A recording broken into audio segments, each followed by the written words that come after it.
ওদিকে মালাকুল মাউত এসে বলে, ও সুলাইমান, সময় তো শেষ। সুলাইমান বলে, সমস্যা নাই, রূহ কবজ করো।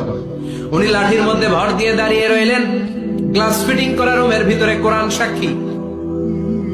মালাকুল মাউত ওইভাবে লাঠিতে ভর দেওয়া অবস্থায়, দাঁড়ানো অবস্থায় সাইয়েদনা সুলাইমান আলাইহিস সালামের রূহ কবজ করে নিলেন। উনি এমন ভাবে দাঁড়িয়েছেন, রূহ চলে গেল, লাশ হয়ে দাঁড়িয়ে রইলেন। লাঠির মধ্যে দাঁড়িয়ে আছেন, জমিনের মধ্যে লুটিয়ে পড়ে নাই। সুবহানাল্লাহ। জিনগুলো দূর থেকে ভাবলো বস তো দাঁড়ায় আছে। কে দাঁড়ায় আছে? জিনেরা মনে করছে বস দাঁড়ায় আছে, কাজ করতে হবে। করতে করতে পুরা প্রজেক্টের কাজ শেষ। ইন দ্য মিন টাইম ঝিঝি পোকা, উই পোকা, যে পোকা কাঠ খেয়ে ফেলে, এই কাঠ খাওয়ার পোকা সুলাইমান আলাইহিস সালাম লাঠির ভেতরে ঢুকে লাঠিও খেয়ে ফেলেছে। সাইয়েদনা সুলাইমান আলাইহিস সালাম ধপাস করে জমিনে পড়েছে। আর জিনেরা কয়, হায় হায়, খালি খালি কাম করছে এতদিন। সুবহানাল্লাহ করবেন না? সুলাইমান আলাইহিস সালাম বাঁচতে পারেন, চলে গেলেন। মুসা আলাইহিস সালাম মরছে, উনি মরবে কেন? উনি তো খালি মারে।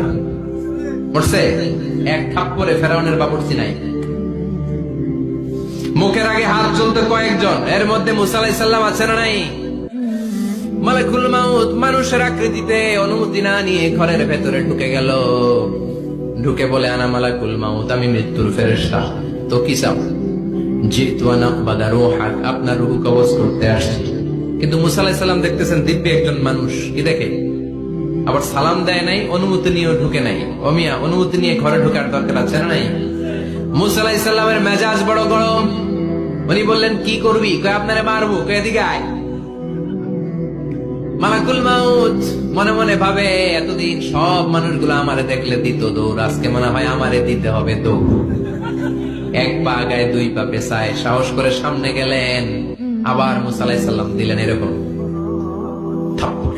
ফাসাক্কাহু ফাফাকু আইনা, বুখারীর বর্ণনা, এক থাপ্পড়ে চোখ নাই। ঠিকই মালাকুল মাউত দৌড়।